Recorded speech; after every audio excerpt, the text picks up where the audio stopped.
what comes down to breaking a cycle is your core beliefs, everything that was instilled into you from the very, very beginning that you don't even realize you have. And just to get tedious about that, what you have to do is identify a self-limiting belief when you have it. Just be aware of your thoughts. One core belief I had, which it sounds so weird to say, but is that I'm gross. That was one of my core beliefs that was instilled in me when I was 7.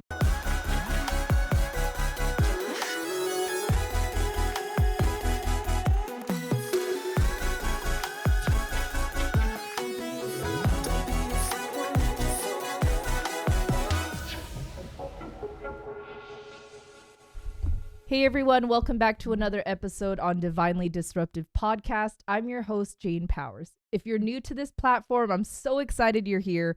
And on the podcast, you're going to hear from some influential people that have impacted me in a very intimate way. And today's guest, she is an absolute superstar, one of the most humble beauty that I've ever experienced in Vegas. And her name's Laura, and I want her to kind of share her story, her journey, and even the few encounters that I've had with her. Just her spirit, her energy, it's truly contagious. And we actually have a funny story how we met. And so I'm going to jump into that story and we're going to have some great conversations. I'm sure laughter, tears, everything in between, but you don't want to miss out on this episode.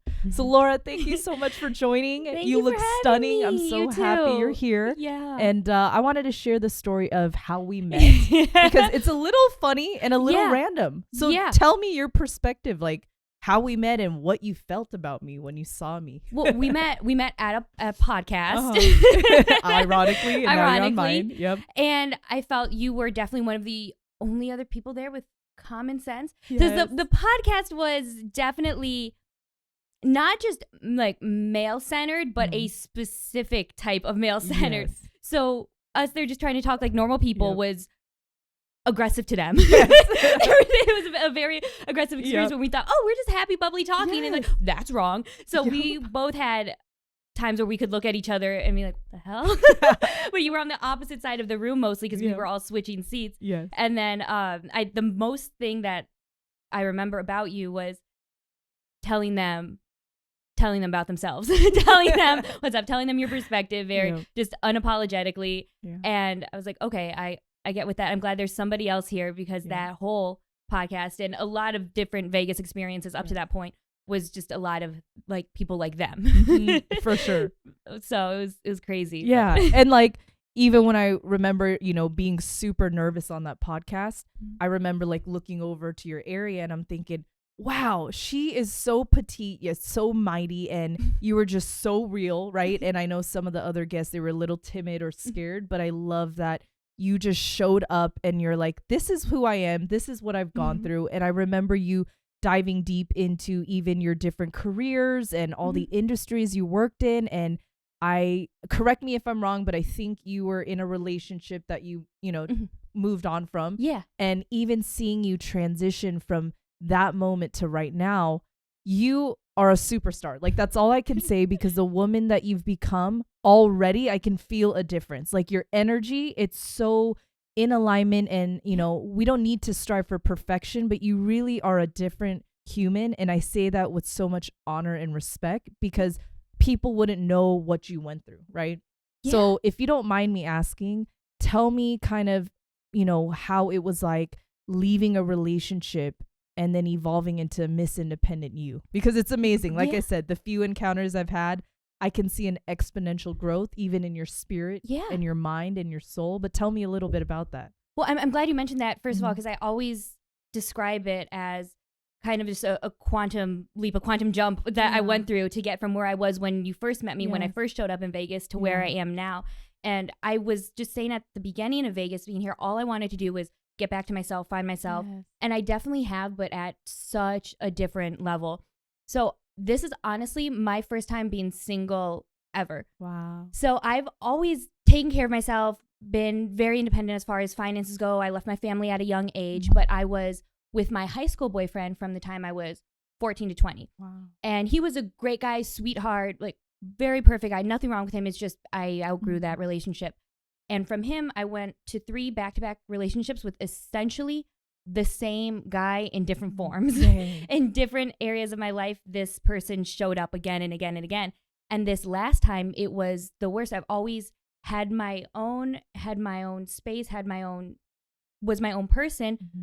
But somehow in these relationships, they all ended when things got really bad, when it got very unhealthy for me. And I'm sure we'll get deep into that later. The last time being the worst, because this was the first time ever I trusted somebody enough to give up my independence and to move in fully with them and to sacrifice my car, my house, my everything, because this person and me were merging our lives and we were moving towards something very serious and what would have been long-term, very long-term. Yeah. So after 3 years of that, my eyes opened. I was working on myself the whole time. And then somewhere in there, I realized, I understand taking accountability for what I'm doing wrong as a person, but this other person will not. And it's becoming very detrimental to my health. So by the time I showed up in Vegas, I was a shell of a person is the best way I could describe it. I hadn't talked to my best friend in a few years. I hadn't talked to somebody who was my older sister. I consider my older sister in 2 years. I hadn't seen my best friend in 7 years. I hadn't seen that girl who's my sister for, oh my God, almost 3 years. So I was just very secluded away from not just my close personal friends, but everybody. I was in the house by myself for days. There was days at a time where I didn't see anybody except for my partner, just because that was the funnel that I went through and where it spit me out. And it was very calculated on that person's part. So when I moved to Vegas, I had worked one job. I had just very much sneak away to work this one job in Vegas. So I went back to LA where I was living with him. And can we swear? Yeah. Well, and then just shit hit the fan, and I pretty much just up and left. So I came to Vegas with a little over $1,000 in my pocket, very defeated, and still have in our profession we can't show that because we have to go out and be in the pub. We have to go. Yeah. So I was still showing up to things in this very defeated state, and your spirit doesn't. It shows. It shows in your eyes. We're in front of the camera. The camera really shows it all. Yeah. And the personality really shows, or the lack of it. Yeah. And I was definitely in that spot. And it became just my entire job to take care of myself and to rebuild myself back up. I had been doing that in that last year of the relationship, but more on a psychological level, looking at therapy, looking at different forms of what mentally is going wrong with me. And then when I came to Vegas, I realized, it's more on a spiritual level because the environment that I was in wasn't allowing me to grow. And so now this being me being single for the first time in my life without having that influence of a guy, no matter how much I depended on him or didn't, realized, I'm free to just look at myself as me. Yeah. And it was in that space of spiritual growth where it just shot back up. Everything that I had lost within myself came back just tenfold and so much quicker once I allowed myself, my heart to open and to really surrender to the accountability that I had to take within myself of I let it get this bad. Why? And then to find my strength in that weakness, that's when there was that exponential growth. Yeah. Oh, no. And like, even as you're talking, I feel so humbled to be a part of that transition, right? Because sometimes, you go through a journey or you go through some shifts and we are blind to our own growth sometimes, right? So as you're explaining, this huge shift, I'm like, Laura, like I actually got to see it.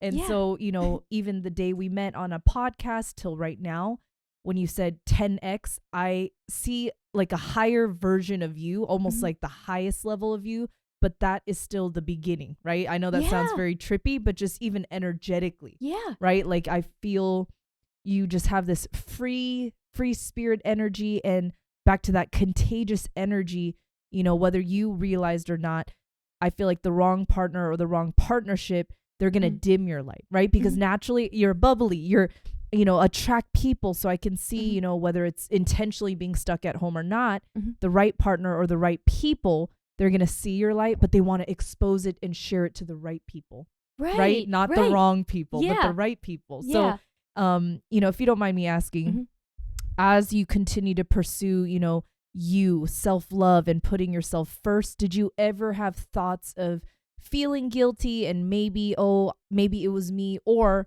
were you taking time to say, you know what, I deserve to just be me, be single? Because you mentioned this is the first time you've been single. How is that life like right now? Is it cool? Is it humbling? Is it emotional? It's all of those things. It's definitely a different experience. And in this moment right now, this is the first time where I'm not even talking to anybody, where I'm not even having somebody I'm looking forward to texting or what, because I was single when I came, but I was still being social to whatever extent I could, because my first priority was that I did not want this last man to be the one that ruins that ruins my love of being with somebody, and that ruins my chance for happiness with somebody else. It's so easy to get bitter after a relationship. And my first priority, other than my second priority, my first priority was to hold on to myself. My second was to hold on to the hope for love and to really keep that in the forefront. And I know if I didn't, I would have easily could have become one of those like woman man hater club joiners, just like, hey, man, fuck this all. And I'm a strong, independent woman, which I am, but that doesn't mean I'm not soft. And that's the part that I really wanted to nurture, to stay soft. And I think I've really much accomplished that. And within that now, I'm totally fine. I just walked away from something where I really liked the guy and it was great, but it didn't meet a certain level of standard that a few years ago I would have been fine with without even realizing, because he wasn't a bad guy. We were on the same page about what we wanted. We met just a couple months ago. We had a nice time, and it was just one of those really genuine, this just isn't for us or for me.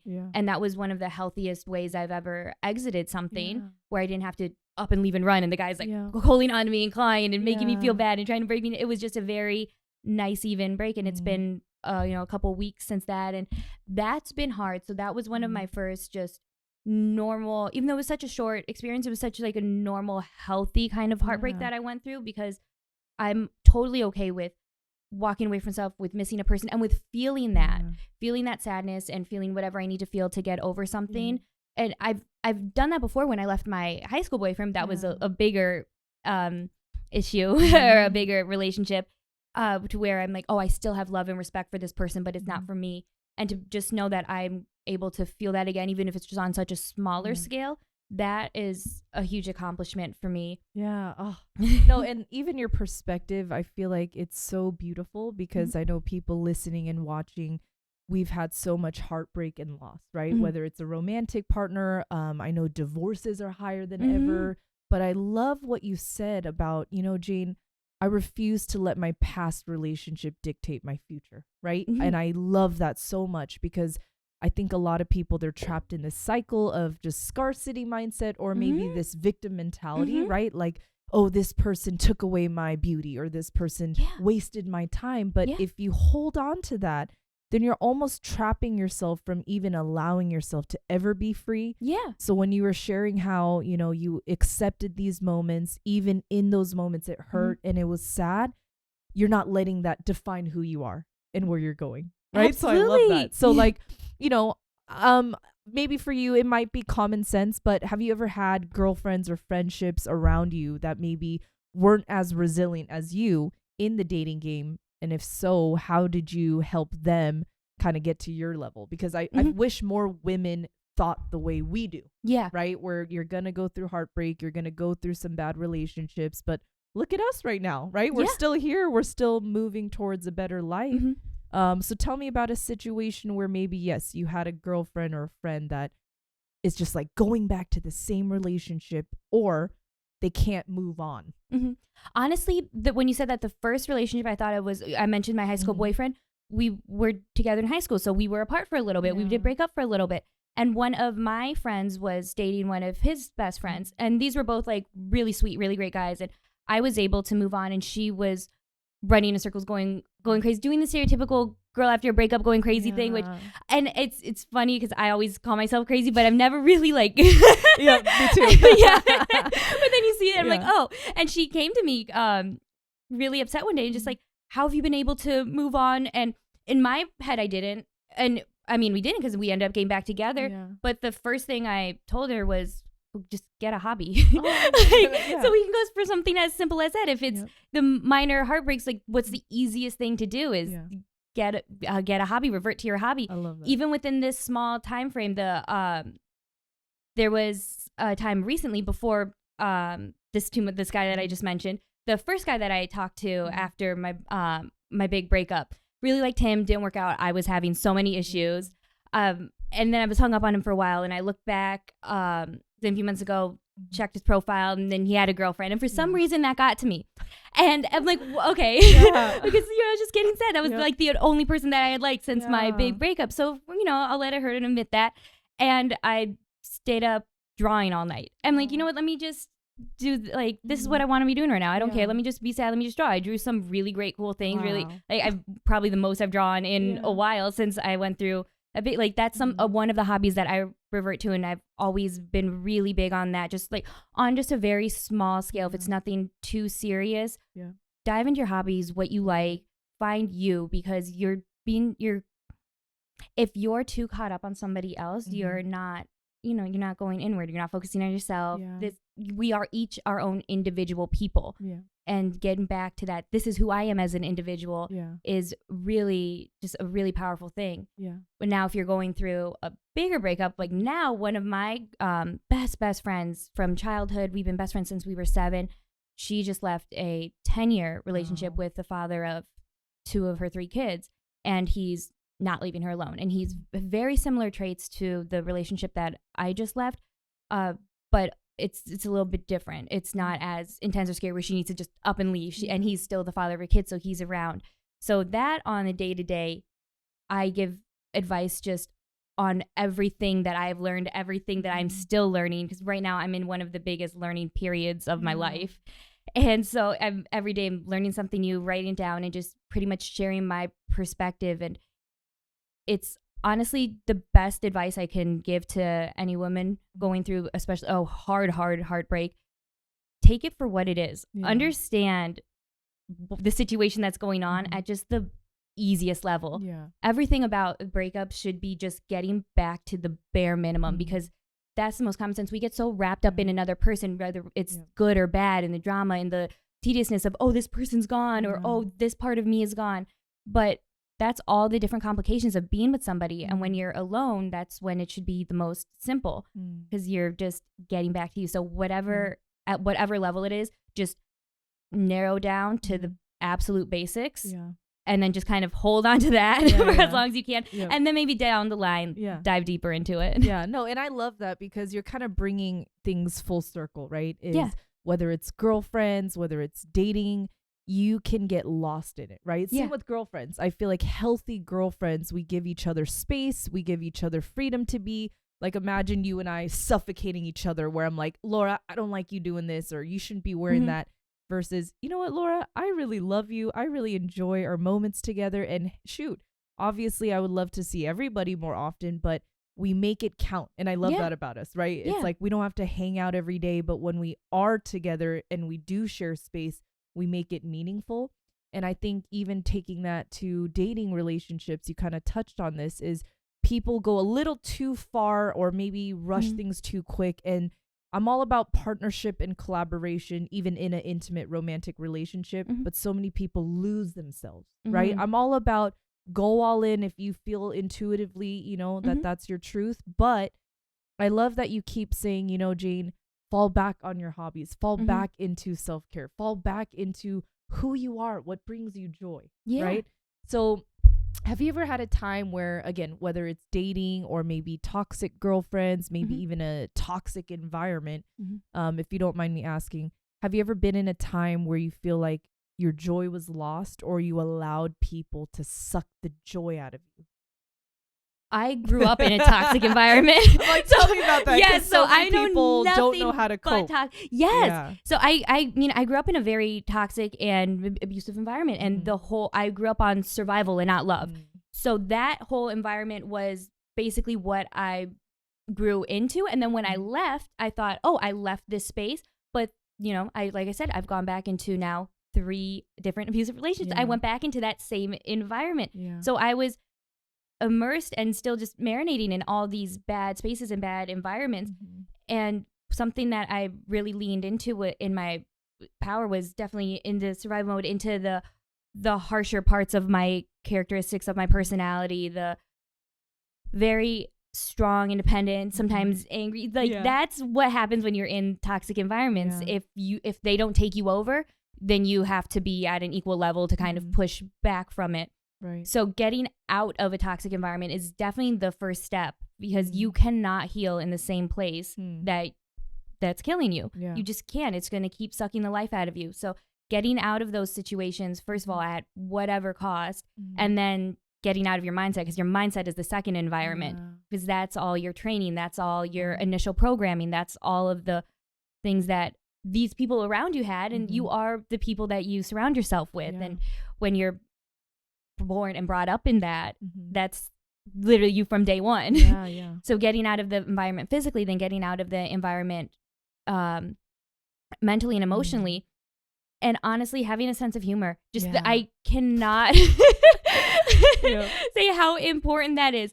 Some of the worst things in my life I've laughed about the most. I laugh at myself all the time, like so much. I make fun of a lot of people, like friends, because I make fun of myself like more than anything else, because it's, if you've survived it, it comes to a point where it's a little silly. Like when you look back and when you've come so far from it, look back like, these people were fucking nuts. This was crazy. Like what the hell? And even just laughing at just some of the like scariest things. It sounds such like dark humor, but I mean, that's what gets you through. That's what gets you through it. That's the point of everything about a personality is built to help you survive, and that includes your humor. So definitely get out of it first of all, but don't miss the opportunity to laugh at whatever the hell is making you cry. And like, again, if people didn't know you on the level that I know you, people would never know that you grew up in a toxic environment, because again, I've, been a victim to this, but we carry ourselves like we're expecting people to empathize, right? Or we expect people to feel bad for us, but you never showed any signs of that. And I think that's probably why you're even here right now, is you are such a unique spiritual divine beauty, and again, you bring so much joy to everyone around you. And I have noticed your quirky dark humor, because I'm the same. Like I'll start laughing and I'm like, I lost a finger, but it's fine, I've been through worse. I remember you have accidents where you're bleeding and all of a sudden people are like, are you okay? I'm like, I've been through worse. I can't even feel it, right? But I love what you said about not just escaping a toxic environment physically, but mentally, right? Like that's huge. Now, go a little bit deeper on that realm, because a lot of people think, well, I moved away from my family, or I moved to a different state, or I left my boyfriend, but they're still stuck. So how do you get unstuck, and how did you get your mind sharp enough and strong enough and resilient enough to also leave that toxic environment mentally? I like what you said. I feel like my entire life has been formed around cycle breaking before I even knew that's the word for it. And it was just in the past maybe year and a half where I've really focused on just the brain and why you form habits, why you're in the same patterns. And I started doing that when I was trying to examine my family. I'm just curious, and I wanted to know what's wrong with me. I was always looking to try to help them. And that was part of the cycle, going back to try to save the people that hurt you. Huge part of the cycle. But in examining that, I was able to cut off from them. And then I started noticing the patterns within myself. I think one of the first books I ever read was Michael C. Corballis, if I'm saying his last name right, A Very Short Tour of the Mind. And that really helped me understand what the brain does when you're going back, and just the very base levels of memory, of remembering a memory, of repeating the same things. And I think starting to learn about how the brain works and about neuroplasticity and just about habit forming and goal setting and all of those little things just all came together in just such a miraculous way in the last year, where I was able to identify, oh my gosh, this is exactly what a cycle is, and this is how you break it, and I'm in a cycle. That's why I'm in a relationship with a narcissist. My mom was a narcissist. And realizing, oh my gosh, I never left the environment. I've been running and traveling nationally for work, going to different states, like doing all these different things externally for work to try to get away and to try to reaffirm that I am not these people in this house that I grew up in, or I'm not that ex, or I'm not these old friends that I used to hang out with. And realizing these are the little tedious things that I do daily, these are the little ways that I think that go way back to the first like core beliefs that I've had. And that's what comes down to breaking a cycle is your core beliefs. Everything that was instilled into you from the very, very beginning that you don't even realize you have. And just to get tedious about that, what you have to do is identify a self-limiting belief when you have it. Just be aware of your thoughts, and then from there kind of depict and go back and back and back, and where did that come from, and then figure out, oh, this is my core belief. So I've had a few core beliefs, and one core belief I had, which it stems, it's so weird to say, but is that I'm gross. That was one of my core beliefs that was instilled in me when I was 7.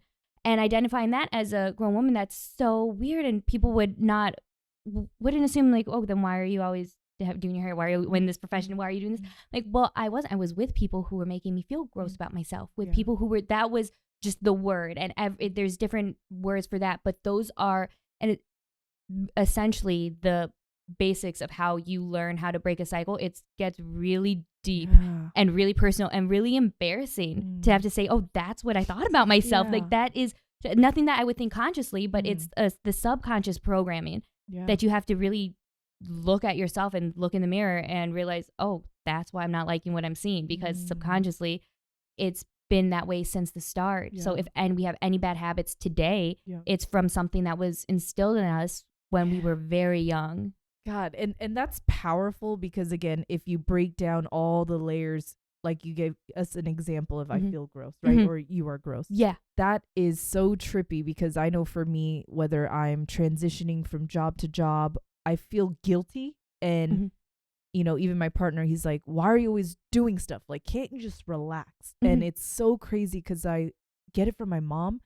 She didn't think that she was enough unless she was people pleasing, right? She would over clean, overfeed everybody, check in with everybody. She could be, you know, having a heart attack, but she will put everybody first, right? But it comes from that core belief of, I'm not enough. I'm not enough. That is a big one. That is a major core belief that so many people battle with. Oh man. So again, just even this podcast, you know, I'm starting a candle business to support the podcast. I've been doing all of this in the last maybe 3-5 months. And it's like, Jean, take this time to just sit. Take this time to relax, which I am. But something in me is like, I got to keep doing. I got to keep, you know, showing up for people. But there's that delicate dance where it's okay. However, when it's a moment where you are desperately needing you, then that's when it becomes almost toxic and dangerous, right? Like, I'm all about healing others and helping others heal and giving people a safe space to be.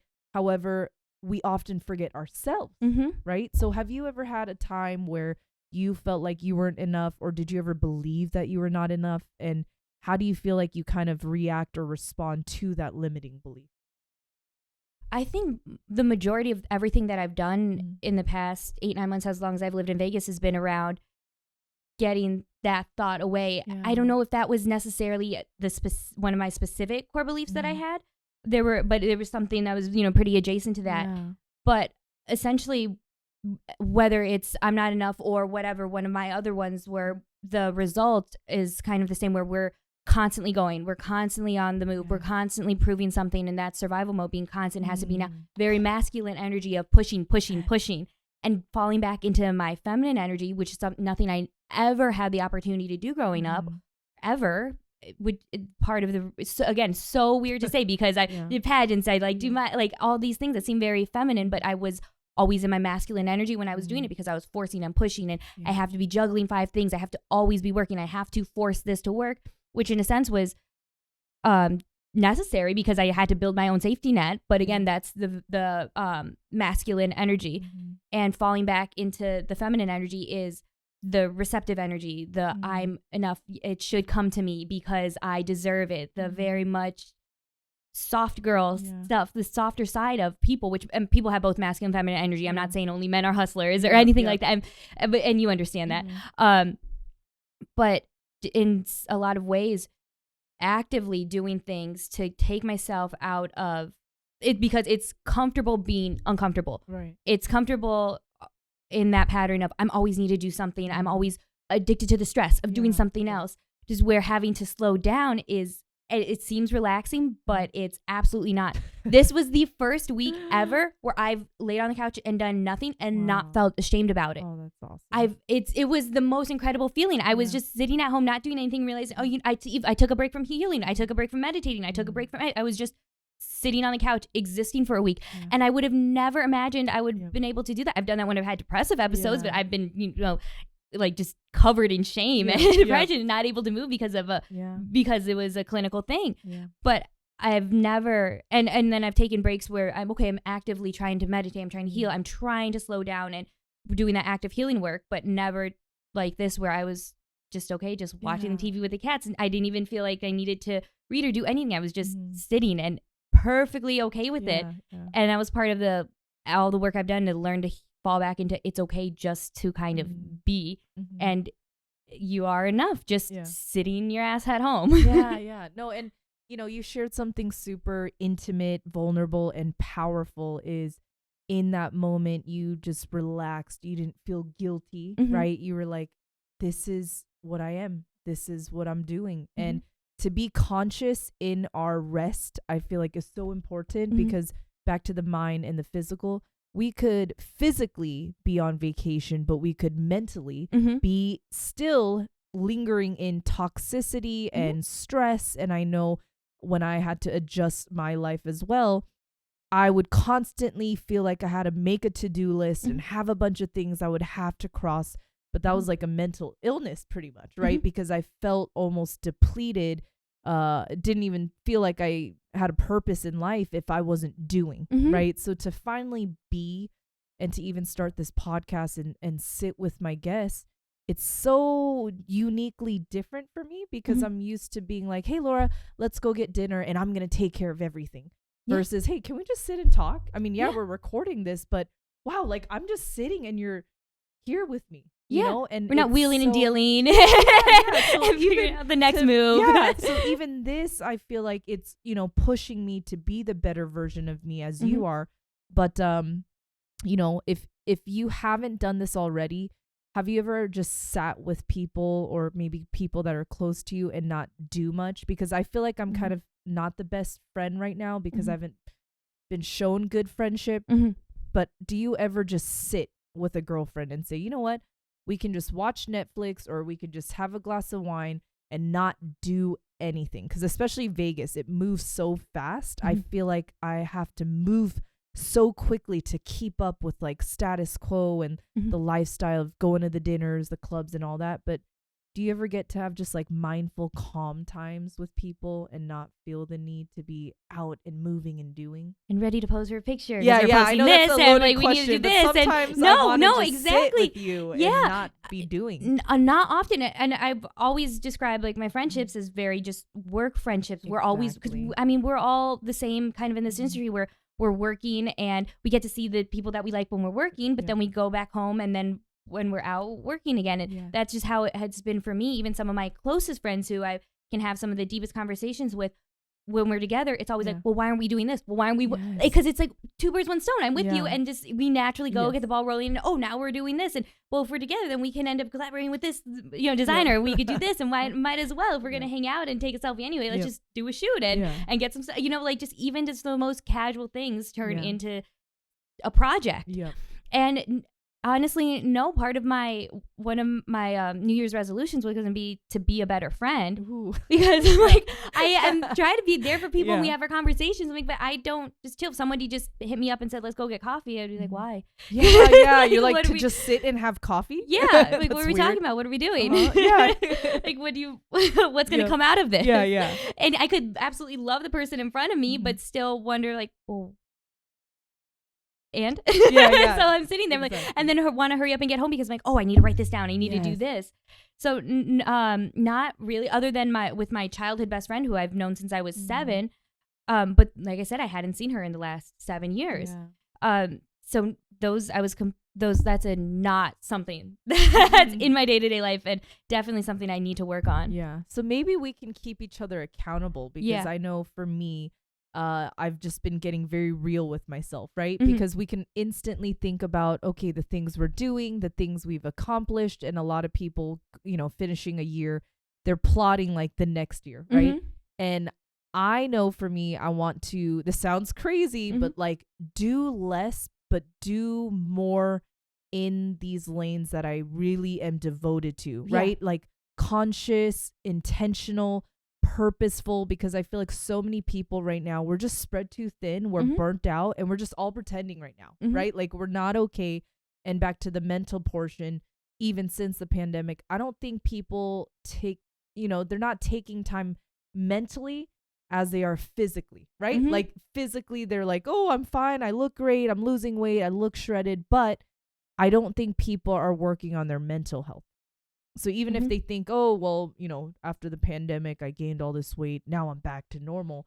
I don't think their mind is back to normal, right? So I know for me, I want to do less, but do more in the areas that really fuel my joy, my spirit. Yeah. What would that look like for you? Because I don't want to hear just another typical New Year's resolution, but how do you want to shift this new year? I know that's a very deep question, but 2023, what do you want to see your spirit move into, or maybe even little, lifestyle changes? What would that look like for you? I've already planned more fun and consciously made the decision to not try to hit so many career goals. It sounds counterproductive, but it's going to be so good in the long run, because I don't know if I was talking to either you about this or somebody else recently, but we were talking about reaping what you sow, good or bad. And in a good way, it's when you do the work, put out your best efforts, put out your best product, whatever that is, the good will come back to you. You don't always need to be so tedious about it. So just enjoy and wait for it to come, because just like I've reaped what I've sown in the worst ways constantly, like now's the first time where I think, okay, I'm going to actually reap what I sow in the best way. And so that's a little bit more of what I'm trying to do. I'm put in the day-to-day of progressing a little bit wherever I need to, but mostly progressing in myself and having fun. And I already have a few trips planned, which I would never plan, which have like absolutely nothing to do with work. And it's so crazy just to think that I'm just going to chill. And I'm bringing my childhood best friend, who's somebody who's not in this industry at all. Good. And just, and she's just a bundle of fun. Yes, I love and that. so those are definitely bigger goals, where before I would have put that money towards something where it's going to make more money, it's going to do this, or it's going to eventually whatever stupid thing I think is going to help me get to whatever thing I think I need next. But that's a huge part of my next year, is just to actually have more fun and to not be whatever I'm supposed to be, but just be who I am. Oh, I love that. Yeah. And again, even the timing of this is crazy, because like I didn't know I was going to have my own podcast. Obviously, it's very courageous, and you're, being real, and you're going to be open to people's opinions, right? But again, I just have this really cool intuition right now that we're going to help each other be better friends, right? Not just with each other, but for those that maybe missed out a little bit. And I love that you said, more time for fun and workaholics, people who strive, people who definitely have a strong, masculine energy like us. And I know you said, even being on survival mode, I didn't realize that I've been in survival mode most of my life, right? To finally have, permission to say, you know what, I'm going to have more fun, right? It's so like weird to us, right? It shouldn't be weird, but I'm going to hope that we can normalize that, right? And I'm going to dare us to, like, when I host more events, we're going to try to be more present and not so much for the Instagram and the content, because we know we have to do that. But hopefully we can keep each other accountable when we are out. Like, you know what, Jane? Let's just sit for a second. Let's just fully enjoy this drink or meal, and let's not even document it. Let's just be for a second. And we can check in, right? Even if it's a crazy pool party and all that. Now, this is kind of a random question, but it'll come full circle. I'm personally amazed by your beauty, your talent, and I'm not here to just flatter you, but how do you stay so grounded? And I like this word wholesome, because you wouldn't think that, Vegas or the industry we work in would be full of wholesome people, but you definitely have such a balance of masculinity, but this femininity that you said you're tapping into, right? Like, I love that about you, because you're so resilient, yet so beautiful and divine and soft. How do you not lose yourself, and how do you stay grounded just in the city? Well, I have been humbled in life so many times. Yeah. Starting with my mother to my brothers to everybody. Yeah. It's more so of just seeing and going through so many things where there was no outer appearance. There was nothing else I was seeing other than just the scenario that was going on, and not really recognizing the better qualities in me until after, when somebody's telling me that was the majority of my initial, life. Yeah. So there was that, which was, and it turned good. At the end of the day, nothing bad that happened to you happened to you. It happened for you. Mm-hmm. And I'm very happy about how I ended up despite everything. But that was just such a big thing, just trying to, in that time frame where I'm just looking at what's going on and how to get through it. I was definitely leaning on God, leaning on happiness, leaning on like trying to hold on to the parts of me that were happy and free, and the things that I'm like, oh, these people are going to take from me, because that was what I had to value the most. And I always figured you can get your beauty back, you can take anything visible, but as long as you don't take my mind or take my heart, then I'm going to get through this, because it's been that rough of sometimes at such a young age where I'm like, I need to hold on tight to the little bits of me that I can, that nobody can take. And that's the part of me that nobody was able to take. And that's definitely a part that I've still always just held on to. And just going back to God constantly in the good times and the bad times. And that's just been my anchor. And that's what I go back to, and still, even in the best times and in the worst times. Yeah. No, and I love that, because one of my goals too is, as we start the new year, just being around more like-minded people, right? Yeah. Even when we talked about when we first met, it's like, wow, two women who are fierce but have common sense, right? Mm-hmm. Like, life is happening, things have happened for us, but I love that we're able to attract people like us, right? Yeah. And in the city of Vegas, it's definitely like 50-50. There's 50% who really care about mental health. They really care about being better. And then the other 50, they're just kind of winging it. Yeah. Right? Have you ever had a time, because I know I have, where you're just kind of winging it, you feel lost and you don't feel motivated? And if so, how did you get out of that? Oh my gosh, constantly. Right? Yeah, because sometimes I'm like, fuck it. I don't know. I'm always winging it. Yeah. Like, I love to plan. I make plans. I'm a big planner, but it's almost like I'm putting down on paper exactly what won't happen. It all ends up manifesting everything that I've written down, but it's at such a later time, and I just kind of have to learn to trust. Okay, this will happen 2 months later than what I planned, almost on schedule. It's like I'm 2 months behind, right on schedule. Wow. Okay, I love that. Being behind is just perfectly on schedule for me and all my life plans. And being a few years behind. Oh, I love it. Oh. No, and that's a good point too that you mentioned, because you know how we try to plan stuff, and someone told me, when we plan, God laughs, right? Yeah. And, we're just like a small little being, and, God obviously watches over us, but I'm sure it's hilarious to him how we're sitting here, literally trying to plan every step, every chapter, every date of when this and that is happening, right? But when we, surrender to God and we trust God and his timing, it's almost like not only do things happen a little bit later, but have you noticed things are always bigger and better than you thought? Yeah. It's either way later and bigger and better than you thought, or way more immediately and bigger, like instantly. Exactly. Instantly or way later, but it's always so much bigger. Yes. It's like our timeline and perception of time is just unimportant. Right. Now, if you can remember, what were the biggest moments in your life where you feel like things manifested bigger and greater than you imagined? Oh my gosh. I think definitely leaving my household, my parents' household, in my late teens, one of the biggest things that manifested for me was my first big modeling job. At the time, I was working 3 different jobs, and I was living in Ohio, like 45 minutes south of Detroit. Wow. I went down there to be with my high school boyfriend who was going to school down there, and I wasn't able to, I was just there living. He was roommates with my brother at the time. So I was working 3 different jobs, and in the snow, just walking to a call center to be a telemarketer. And then at night, walking to the dry cleaners, where I would drive their truck from one place to another, and then stapling papers in the school that I couldn't afford to go to, but watching everybody go to it and wanting to, like, maybe I'll be able to afford the money. So I was doing these 3 things. And then I ended up really just, I forgot what happened, but it was something to do with the pageant. And I had kind of dabbled in it before, and at one point I was just like, you know what, fuck it, I'm going to. I want to be.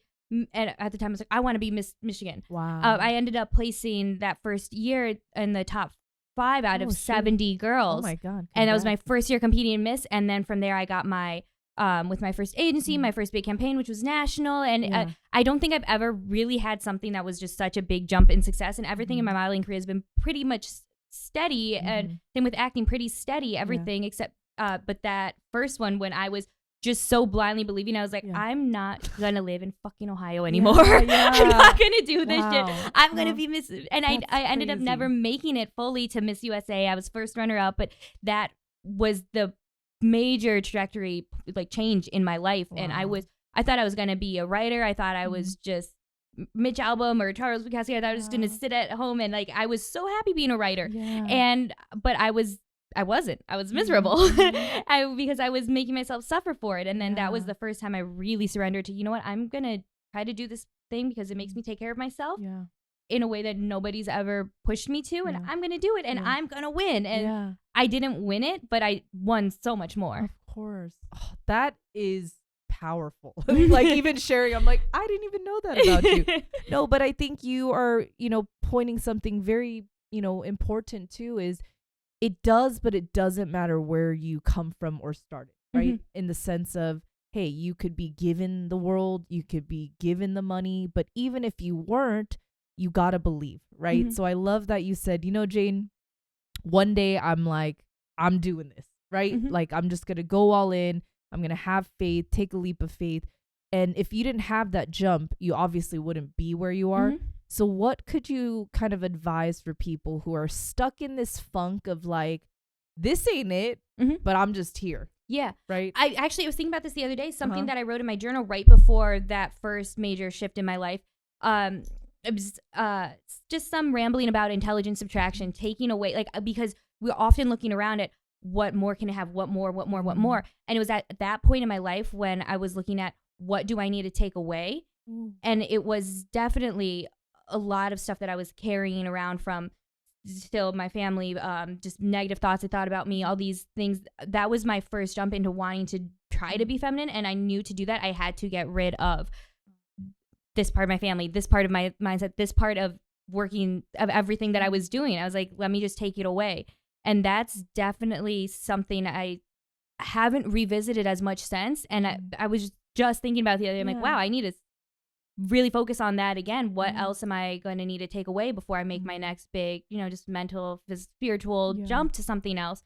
The subtraction part is not something we really think about often. Yeah. Oh, I mean, even that word subtraction, you don't hear that often, right? Like motivational conversations or even just everyday conversations, right? Like, what do you want to subtract from your life? So I love that because, adding to what I shared about the new year, I want to do less, but I want to do more in the right places, right? So I like that you said, okay, what can we subtract out of our lives? Now, if you were to tell me right now, just from the top of your head, what areas of your life do you know for sure do you need to subtract? Because I know for me, I need to take a break from social media. As much as I love posting and promoting, it's this negative, addictive behavior when you are feeling like you have to, right? You should want to do whatever you do, but not have to, because that's then toxic stress or maybe this pressure of survival. If I don't check or post or comment, then my life is, not good. So what could you subtract that for sure needs to be taken away from your life? Right now, I definitely need to subtract some ruminating thoughts. And I was just realizing I need to do some surrender and let go meditations and really put that as my forefront, just to forgive myself. We talked about guilt earlier. Yes. I'm still carrying so much guilt from the person that I was when I first showed up in Vegas, whether it not even just the lack of personality, lack of a person, just being a shell, but I did not behave in a way that was me. And I cannot let that go. Some of the things that I was saying and thinking, some of the ways I was acting towards somebody, it still haunts me to just an extent that it should not, to where it is just depleting energy, where it just pops back in my head. I cannot let this go. So I'm ruminating, and I was able to let it go for a little bit. definitely by doing things like diving back into hobbies, Yeah. go meeting somebody that I liked, like just all these little things where it's just like living in the moment. Yeah. But there's still, whenever I have time and I pause, I go back to ruminating to this person that I wasn't, but that I was portraying that I was, in this way that I was treating myself and treating somebody else, that I need to really let go of. I need to let go of the guilt. I need to forgive myself and not worry about closure for it or anything. I need to just release just the thoughts, the guilt, the rumination. Yeah. It's heavy. Man, and you made me you reminded me of something, but man, like I have this problem of just being a people pleaser, and even if it's not my fault, I just want to fix stuff. Or let's say there's a bully or a toxic individual, there's something in me that's like, okay, I'm sorry, right? Even if it wasn't my fault, right? So I think, it's important. I love that you said, I need to surrender and forgive, because there will be moments where you can't ever get their forgiveness, right? Like it's not our job to wait around for their forgiveness, because I've been a little petty and almost selfish and pleading people to forgive me. And I'm thinking, Jane, that's a little selfish. You can't tell people when to forgive you, right? You can't demand someone to forgive you. Yeah. They will when they're ready. And sometimes it's not spoken.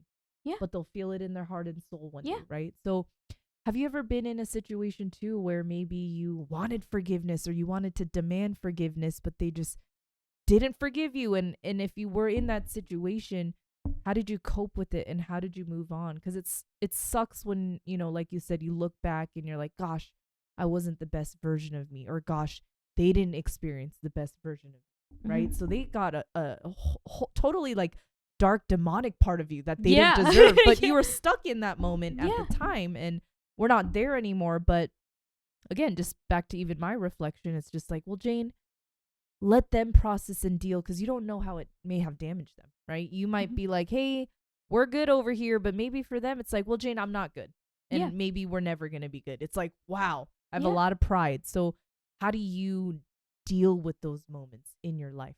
Well, I'm glad first of all, when you say that, because every time after I do something that I think might have hurt somebody, in my head, I'm like, oh, I'm so unimportant, they don't care. And that's my first thought. And it's just like, oh, I just feel bad. Like, I'm sure they're fine, they're laugh, they're whatever, shook it off, don't care. Every single time that I've done something that I'm not proud of, in my head, I'm like, oh, I'm not important enough to hurt somebody, they don't give a shit. And then it's just me feeling bad for myself. Why did I represent that? Why? And then going through a cycle, well, maybe I still need to get there, just hear them say that it's okay. But they don't care. Just this little battle within myself. And I think it does come down to essentially you looking back at you and thinking about all the times that you've forgiven somebody and kind of just think that it's just a crazy internal battle, because there's everything. I was never really given, even growing up, communication or feedback that everything was okay. And in this last relationship that I just left through, and everything I did was wrong, and I just was chasing forgiveness, and that's what kept me stuck in this bad place, because I needed to hear that it's okay. I need to hear, I'm sorry. I'm such a people pleaser too. I'm such a, anytime I see somebody else hurt, I'm sorry. I could accidentally, somebody could kick me, and I'm like, I'm sorry, I was in your way. Like, I'm so apologetic to everything that's even like just in the area. I see somebody, like you said, somebody else hit somebody else. Nothing to do with me. I'm over there. I'm so sorry. Like everything, and just in the people closest to me have always really much manipulated that. And so most of my life, I've had to not have forgiveness, and because of that, I've always more guilt. And I wish I had the answer to how do I handle that. That's something that I'm learning how to do right now. I think having guilt is one of the major issues that I'm going through, one of the major things that I'm fighting right now. Just guilt for so much in life, never ever hearing it's okay. Never, and just knowing that I'm never going to hear it from anybody. And some people did, like I said, they were putting me in that position purposely to manipulate my emotions to get me to stay and make me feel this big so that I could, still go forward with pleasing them. But sometimes, just like recently realized, my bad. And it is me, and I just still same thing. Like, and like you said, nobody, they don't owe that to you. They don't owe you your peace. You have to find that within yourself. Man, and this is kind of like a uncomfortable circumstance, if you will, but I know Vegas, it's a very small city, Mhm. and I've only been here for about 2 years now, and I've noticed, don't burn bridges and try to be mindful, right, of the Mhm. reputation you have. And lately I've been really facing this deep lesson Mhm. of, Jane, you cannot control how people think of you. You Mhm. cannot control the way people perceive you. You cannot Mhm. control perhaps the way they look at your reputation. Mhm. And, you and I are both kind, spiritual people. And it's like, well, shoot, people that know me, Mhm. they get me. Yeah. So why do all these people seem confused, right? Mhm. And, I'm not going to lie to you. I just had a really hard time accepting that not everyone wants to even try to get to Mhm. or dig deeper, right? Mhm. I want to be kind of open door policy where it's like, well, shoot, step inside my house. Let's get to know each other. But back to forgiveness and the desire to know you, you also cannot force people to want to know you, right? Mhm. Which sounds kind of shitty, but back to peace and inner peace, you cannot run around looking for peace in somebody else or even validation. You cannot run around seeking that validation, Mhm. right? Because the validation, the peace, the love that we really want is within ourselves, Mhm. right? I mean, Yeah. it sounds so cliche, but it's true. Yeah. So how do you continue to navigate, in your industry, in the city, knowing that not a lot of people get you, knowing that people may perceive you differently? Mhm. Like, do you just brush it off, or does it still kind of affect you? Because I know it still affects me, and I want to get so resilient with my inner being that I could be in a room full Mhm. of haters or people Mhm. filled with negative opinions about me, and I'm truly unaffected. Like, that's my Yeah. goal one day, is to Yeah. be mindful but truly unaffected and unbothered. Right. Well, and okay, so for me, my issue was trying to be a little bit more bothered because back in Detroit, I acted a fool and I did not give a fuck. Yeah, I and love it was always it was that ego that I built to protect myself within the environment that I needed to, but everything else was just so, as if somebody didn't like me, I was so happy Oh, I being love it. 10 times that person that they didn't like, because Oh, I'm I like, oh love hell it. yeah, that's awesome. That's me. Like, fuck you. Yeah. And it was a little bit too intense. Yeah, yeah. And I definitely had that part of me really much stripped away in this last relationship where I was made to feel like I did everything wrong. And right now I'm finding that balance, because I would never, ever describe myself as a perfectionist. Whatever's a perfectionist, I'm the opposite of that. Yeah. And then within that came that pride where when people in a room didn't like me, it just gave me energy. Like, okay, fine. You don't know me. I don't give a fuck. Yeah. I love that. It was very intensely not giving a fuck. Yeah. And then when I was in a relationship with going through all these narcissistic relationships, I was forced to take on their give a fuck, because they're perfectionists. They give a fuck. And then if I'm doing anything wrong, I couldn't even talk at the end of it. I was just, everything I said was wrong. He would tell me, like, all your terminology is wrong. Everything you say, I hate the way you talk to your friends, hate the way you sound, just everything, even just my voice was wrong. I wasn't able to speak, where everything came wrong. And I cared so much, where I'm like, I can't even say that word. It would be a normal word. Like, is it weird to say today at the end of that sentence? Or I ask, how are you doing? I ask, how are you doing today? Or I was nitpicked that much.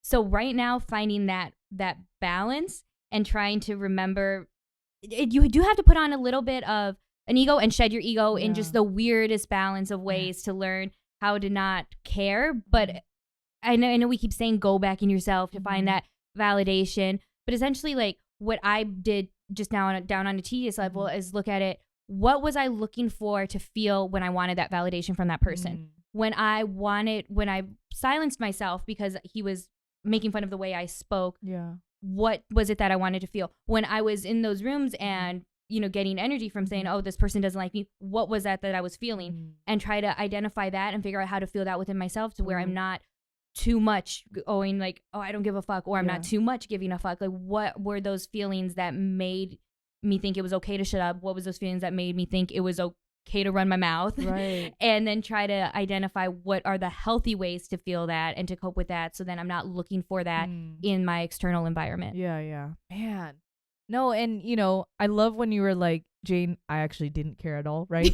I remember having different phases, because I'm 100% Korean. So even Korean people, like, I love that we were raised with a lot of pride and ego. So I'll give them that. And I remember, you know, just being out and working myself till the end of time. And people would always say, Jane, like, you're always on the move. You always look like you got it together, right? And so it's interesting because, of course, we're going to be hardest on ourselves, right? And I'm thinking, like, gosh, I feel like I'm being bothered, but a lot of people didn't think I was bothered by people, right? Yeah. So back to just kind of like our inner thoughts or, you know, limiting beliefs, whatever it might be. I think I wanted to also feel belonged, right? So whether it's at a party, whether it's work, even if it was toxic, I still wanted to feel like I belonged, right? So to have that desire, it's not bad, but sometimes it can take over from even like having common sense, right? Like you're just so obsessed with feeling like you belong or want to be belonged that you lose yourself in it. Yeah. Right. So I love that, you know, you do a good job. Just keep doing you. And I know I'm definitely in that turning point of, okay, you know, Jane, even if people don't get what you do or get where you're going, it doesn't matter. Right. And I can just sense that a lot of people listening and watching you right now, they're like, this fierce petite woman is a badass, right? Like, not only are you bubbly and amazing, but just even as I'm reflecting with everything you've shared so far, it's like, wow, how do I get more like Laura, right? But in the most realist way, right? And so, you know, when you made some comments about just even your past relationships, let's even take it further to social, you know, going out with the girls and especially the industry. Do you ever feel judged or think that you're too much or a lot? Because I know that was also a projective thought that I took on that weren't mine, but people would always be like, Jane, you're always extra. You always got to be like talking so much. And why do you care so much about people? And it's like, well, I am an extrovert. I enjoy conversations. That's why I'm hosting a podcast. I want to know you. I want to know your story. Good, bad, ugly, everything in between. But you know, it still doesn't feel nice when people say, oh, you know, you talk so much, or, you know, do you have to be the center of attention? It's like, ouch, like I didn't have to be the center. Maybe I wanted to be a light and a bridge and a connector, but I don't think that I'm too much. Maybe I'm in the wrong circle or in the wrong rooms, right? Because when I'm sitting here with you, I'm like, I'm loving the energy. I'm loving the intensity. I'm loving the passion. So, you know, for you, have you ever experienced that, and like, how did it make you feel, and how do you also deal with that? Because it's not fun. That has been one of my major issues, always and forever, and it's almost verbatim too much. I cannot tell you how many times like, I've been made to feel and told too much, and I have gone through so many extremes to tone myself down, to make myself physically ugly by wearing ugly clothes, by cutting my hair in an ugly way. I remember when I was even in middle school, you know, personal girl things, but I taped my boobs down because, and I mean, now they're fake, but then I was like hitting puberty really fast. And I was like, just I'm trying not to make my mother uncomfortable, who didn't like me, or the other kids in class, and which is so weird, and just everything's so many contradictions, because one of my other core beliefs, though, when I went back through it, was that I'm invisible. And I was always really loud in class, always center, always talking. And I never was like that, because I was never so bold and confident, because I thought everyone likes me. Everyone's going to love to hear me talk. I genuinely was made to feel invisible. So I can get away with anything. Like I said, I could hurt somebody and be like, oh, they don't care, because I'm hardly even here. Then that's where I would go and feel free to be myself. But then get told I'm too much, and I'm like, oh, holy shit. And then there's this big tug and pull, and trying to then, okay, let me try to have my personality, but maybe I'll make myself a little bit uglier. Or maybe if I'm dressed up, now I'm going to tone down my personality. It was either or. There was never like, I had two different parts of my life, and I would just pick and choose what part I was going to show. If I'm showing up ugly, then I can be loud and happy and have fun and cute. But if I'm showing up pretty, then I have to be quiet. And just to not to make somebody mad at me, or tell me that I'm, you know, essentially making them feel, because that's what I would think. I would think I'm making them feel bad about themselves. I was like, sorry. Walk around just saying sorry for being a person, just for being me. Because I'm thinking that it's bothering these people. And then now because they're thinking I'm invisible too, I'm like, oh, when I'm just doing nothing, thinking I'm invisible, I'm bothering people. It became such a big complex where throughout my entire life, it's just been very, very recent where I've decided I'm not going to either pick or choose. And I'm still really, really working on that. Yeah. No, and it's so flattering that we're talking about this because I remember as a kid too, you know, I was a middle child and grew up very disciplined, and I was a tomboy as well. And I remember just thinking, gosh, you know, one day I want to be a swan, or one day I want guys to look at me, you know, and I felt very invisible to like popularity or clique or whatever trends. I was just living under a rock, right? And I remember, you know, very extreme late bloomer, like I'm talking late 20s. Finally, I experienced like dating boys, but then I also experienced the dark side of girls being jealous and catty. And I'm like, I'm not used to this. This is really bizarre. And I remember girls just assuming like I'm hitting on their boyfriend, and it's like, wait, I'm just a person. Like I just like to talk, and I want to know your hobbies, what you like to eat, what's your favorite music. So again, it can be really challenging sometimes when you are genuinely blessed with this light, fire, and passion as you do. And it's not something to be tamed down, but someone wise once told me, you know, Jane, it's not saying shut off the light or take away the light. It's just knowing how much to give in the right places, right? And you kind of said that, right? Is not hiding your light, but knowing that some people, just like the sun, some people can only handle so much sun exposure where they're like, all right, this is too much. It's too bright outside. But some people live for it. Like for me, it could be 110 degrees outside. I'll lay naked. I'm so happy. I might get sunburned, maybe a heat rash, but it's fine. Like I'm basking in it. And I feel that even with our personalities is not everyone is used to such brightness, right? Like even my partner said the other day, like, Jane, you're just a lot for people, but not in a bad way. They're just not used to this. And I'm like, okay, well, I don't know how else to be. Like, do you want me to just not talk and act shy? Well, that sounds like a bad thing, the way you said it. Like. But, you know, I've learned too, and maybe you understand this, but some of the brightest light in this world truly come from the darkest path, right? Or like the darkest experience. So even when you, shared about being comical and just laughing it off, it's like, we've been through worse. Yeah. Right? So like, this might be a pet peeve of yours because I know it's a pet peeve of mine, but how do you deal with people around you maybe where their problems aren't that bad? I'm not saying I'm like numb, but when their problems really aren't that serious, but they make it serious and they know what you've been through, but they think like, oh, life is so tough. It's like, honey, perspective. I've been through hell and back, and you're over here just complaining about this, because I know there's a lot of people out there too where maybe they're even contemplating about cutting people off, cutting friendships off, because that toxic nagging and that toxic complaining will eventually impact you if you don't assist them in their, journey. So how do you cope with people around you that just make everything such a big deal when it's really not?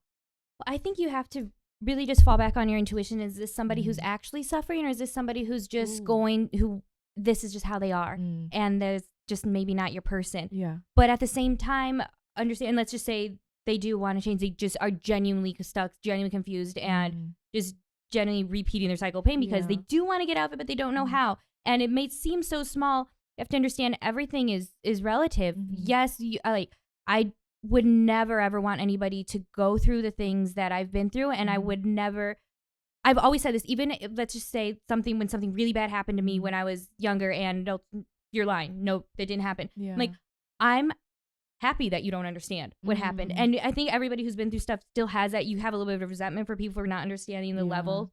But then also, it's like, okay, I'm happy that you don't understand. But at the same time, because I've had such a wide range of pain and happiness, I can understand just from a perspective, like, that's what you're feeling relative to the situation. So I know how to come at it from a place where I can actually help and just hit it with a lot of positivity. Let's talk you through it and help you figure out, because no matter what, I went through stuff and I've come through it. So now this person, I'm like, well, this is A, B, and C.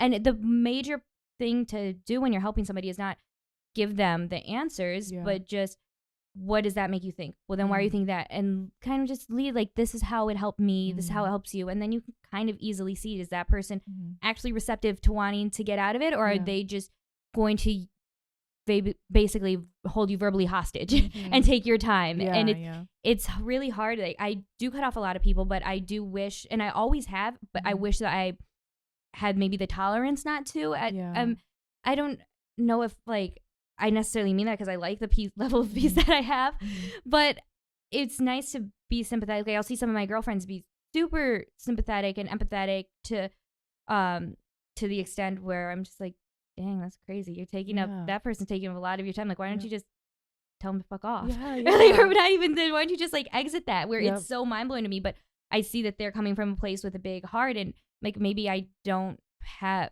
I want to try to think that I have that heart and try to help people, but it's, at the same time, as much as I want to help other people, you have to realize that it's not your job to, and that's the best thing. Like, even going back to with people thinking that you're too much, some way I got over it is just, they'll be fine. They'll get over it. And that's kind of like where I'm at with now, when it's helping people, like, you'll figure it out. You'll be fine. Every time. And that's kind of just what it comes down to, instead of, because we've gone through such urgency and such pain where we maybe over something. Oh my gosh, this is going to be so heartbreaking for them. So it's going to be so tough. Like, I want to save, and then it drains us. But you kind of just have to sit back and they'll be fine. Because everybody ends up fine. Whether they realize it or not, or they end up where they want to be or not, they'll be fine. No, I love that. They'll be fine. I love how lighthearted it is on a very, serious topic that can be really draining. And I've learned too, back to the whole even forgiveness, is if and when these people accept us, right? Or if and when they understand how we are, it's also not our, job to just sit around and wait for that moment, right? Maybe one day it'll click, like, wow, Laura's amazing, or Jane really did have something important to say, right? Whatever. I've had when I was younger, some older guy being a douche said something to me, and this is when I was like in my late teens bartending. He goes, how am I supposed to have respect for men, however he described me? I'm like, I don't know, you'll figure it out. You'll figure it out. Oh, I love that. And that's just pretty much it. Like, how someone's looking at, how am I supposed to protect you? How am I supposed to tolerate you? I don't know, figure it out. Well, that's funny. Okay, I like that humor. Because I've learned too, you can't internalize everything, right? Because we live in a world where people are just super, dealing with life, and they project certain, emotions and thoughts. Everyone is you pushed out. You have to realize everybody is you pushed out. However you see people, I have to take responsibility for that too. If somebody's triggering me, or I'm thinking they're intolerable, or I'm thinking they're just on this pedestal, that's a reflection of me. And that's how they're, whether they realize it or not, whatever they're mad at me about, that's something to do with them. Man, see, that is deep right there. And back to the whole, let's try to be better friends for the people around us. I think that's something I can work on, is being more mindful when I project, or being more mindful when I, pass judgment on people. Is, okay, Jane, where am I? Like, where am I rooted? Because we all have moments and days where we don't feel enough, or back to the whole, maybe we just feel gross, or we don't feel pretty enough.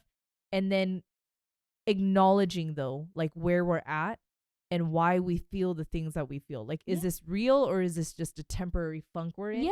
Because I know I need to work on that. Is sometimes I feel like I'm not enough, and then therefore I kind of pity people, and I'm just like, I'm not even gonna try. They don't care about me, or I'm not good enough for them to hang out. But that's also coming from like a place of limiting beliefs and not feeling, and realizing your thoughts aren't reality. Your thoughts create your reality, but your thoughts aren't real. You need to figure out what is real, and then figure out why your thoughts are tricking you into thinking something else. It's such a weird situation to where you're telling your mind's analyzing your mind. But you have to just really come to terms with the fact that my first thoughts, and maybe even all of my thoughts, aren't real. The second I change those, then everything else changes, including the things that are bothering me, the way I see somebody, because everybody can look at one thing and see something completely different. And it's just all you pushed out, and it's all that stupid little thought that is dictating you, but it's just a programming. So you just have to reprogram how you're thinking, and analyze yourself. Where did that start? Why is it going back? And then correct it every time you see it until you're trained into thinking something else. Now, I kind of, know where you're going in the sense of like this new year, because you're very successful, very driven. In a nutshell, where are, I know we talked about kind of subtracting and slowing down. And I know even I mentioned I want to do less, but more in the areas that matter.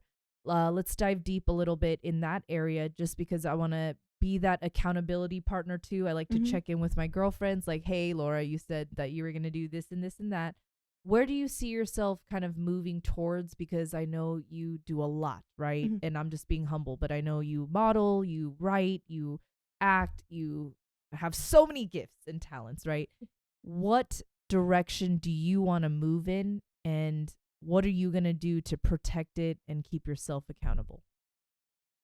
I think the main direction I want to move in is working on my talents and my crafts and skills, but for me, and not stop, auditioning, putting them out there and doing what I need to do to make a living off of it, but really learn to just go back to where I was when I started, writing, when I started playing guitar and piano, when I started getting into acting, when all these things really like lit me up and made me feel happy and alive. And that's my main goal, is to get back into just doing that stuff and being happy and doing it in my spare time, and not maybe, record it for me or however I need to, or work with different groups of people that are in that space, but not be so, I need to get this role, I need to book that job, I need to do this, and I need to quickly perfect my craft so I can get there. I want to just experience the things that I like to do again without having that checklist. And then just, I eventually, like physically, I'm hoping by the end of the summer I'll be back in Santa Monica, because I miss California so much, and that's my physical plan, and that's a space in California where I'm really creative and working with people, and just up until that point I just want to make sure that I'm setting myself up to get back there, and being out there as much as I can and working with people out there. But one of my good friends is a singer out here now, and just hanging out, and she's always singing when we're together, and that's gotten me singing just when I was so shy about that before. I was going to a voice coach a few months ago, and he was telling me I was good, like, you just need to work on this, and I would not, for the life of me, not sing when I went home. I would not pick up the guitar, even though I'd strum it a little bit and play half a song and put it down, because no, I can't. And just being around people, you are the people that you spend the most time with, just being around those friends that just have fun doing their shit. Like I used to have fun doing shit. No, I love that. No, and I think too, I love what you said is, you're gonna keep doing what you do, but this time more for you, right? Because so often, like, I was a makeup artist for 10 plus years, and I remember creating all this content, but at some point it's almost like I was just creating because that's what they wanted. Right? Maybe I prefer more natural glam, for example, and if that's what I like, I should have embraced it, right? But I remember doing all these crazy, trendy, special effects makeup. And I'm like, but that's not me. That's not my expertise. So I love, what the message you're sharing. And I love just all the stories you've shared too. And, I'm excited to see where the new year brings us. And again, like, I'm just thankful that you also trust me in this space, because perfection will destroy us. And I had, thoughts like, oh, maybe I don't want to do the podcast. I don't have a script. I don't really know. And even before you and I, started the podcast too, it's like, you know what? Sure, we can think and plan and plot, like we said, but let's just flow. Let's just be, let's just do. And sometimes a conversation just ends up moving in the way that it needed to, right? Like somebody listening and watching right now, maybe they were struggling with something and we didn't even know, right? But something we touched on, it's exactly what they needed to hear. And I think that's kind of the direction I want to continue to take this podcast. And even for me, I already have like so many other, questions and topics we're going to cover in the next episodes as well. But back to what I shared, just I'm really thankful for your light. And even with the name of the podcast, Divinely Disruptive, like you are divine, you are disrupting every day, scheduled program. And you mean a lot in the sense of you just show up for you. And I think that is what's contagious. And that's what I love to see. Right. So thank you also for just keeping me accountable and forcing me to show up as me. Right. Because we can feel people's energy. Well, I have to thank you for that too, because that's I'm just like, it's hey, so excited being around you. And I'm a weirdo, and I'm like always searching for the better version of me as well. So I feel like, when you can constantly forgive yourself for your, shortcomings, or maybe forgiving yourself for not being where you want to be, Mm-hmm. I think it invites more women, especially in our industry in the Mm-hmm. city, to be okay in that, right? Because Yeah. we could sit here and punish ourselves and be like, gosh, I'm not at the look I want to achieve, or I'm not Mm-hmm. at the finances I want to be. But if we keep, chopping ourselves down and hurting ourselves internally, Mm-hmm. then we're almost being like a negative representative of life and Yeah. who we are, right? Yeah. Instead of, hey, Laura, I have no idea what's next, but this is kind of where I hope to go. And if it's not where I go, that's okay. Yeah. Like, you're embarking on this journey with me. And again, this podcast ended up healing me as I help others heal. So I Mhm. feel like it's the most selfless, selfish gift that I can bring to the world, right? Absolutely. So I know you probably didn't prepare for this too deeply, but I always like to end every episode Mhm. with 3 life lessons or Oh, 3 tips that you would give your younger self. Okay. Yes. So 3 tips, and these aren't very general. They're very Mhm. specific to me. 3 tips that I would give my younger self. One, I would teach my younger self about meditation and yoga and how important that is. I mean, okay, that one's general. Yeah. That one's general. That is so important, and I would go back and really drill that into my younger self. The second lesson is I would tell my younger self how important it is to immediately walk away from my boyfriends that were not supportive of when I wanted to cut drinking out of my life. Yeah. That specifically was one of the worst decisions I've ever made, was to let somebody who was insecure in themselves secure me in by making me have to sacrifice parts of myself and to not be the healthiest I could be the happiest I can be, because specifically that was the thing that was keeping me in these relationships. Yeah. And they knew that. So specifically, I would go back and teach my younger self, like, this person definitely wants to keep you. They definitely don't love you, which I've ended up realizing at the end. But, we could have saved so much time. Yeah. Which, I'm happy where I'm at. But in this, fantasy. And then I think the third thing I would teach my younger self would definitely be to not sacrifice your beauty. I've done that so many times. Yeah. So like I said, to make so many people happier, to not make boyfriends insecure, to not make my mother mad at me, to not do all these things.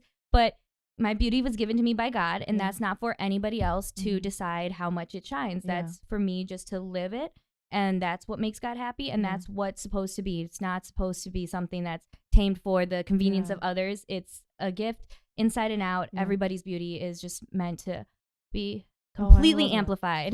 No, and those are so beautiful. And even just our voice too, right? Mhm. Like our beauty, our voice, our inner energy and all that, to be able to share, expose, I feel like is such a gift, right? So just, you shed so much love and light and beauty today. And again, I'm so excited for just what's ahead. And, I'm going to make sure all the people watching and listening, they're going to be able to follow you and support you on your journey as well. So thank you so much, everyone, for tuning in. This was truly such a great conversation. I know we bounced around everywhere, but what matters is it was raw, it was real, it was unscripted. That's how we roll here. And I'll make sure I link all her information down below. She's beautiful inside and out. Until next time, protect your peace, keep shining your light, and we'll see y'all next time.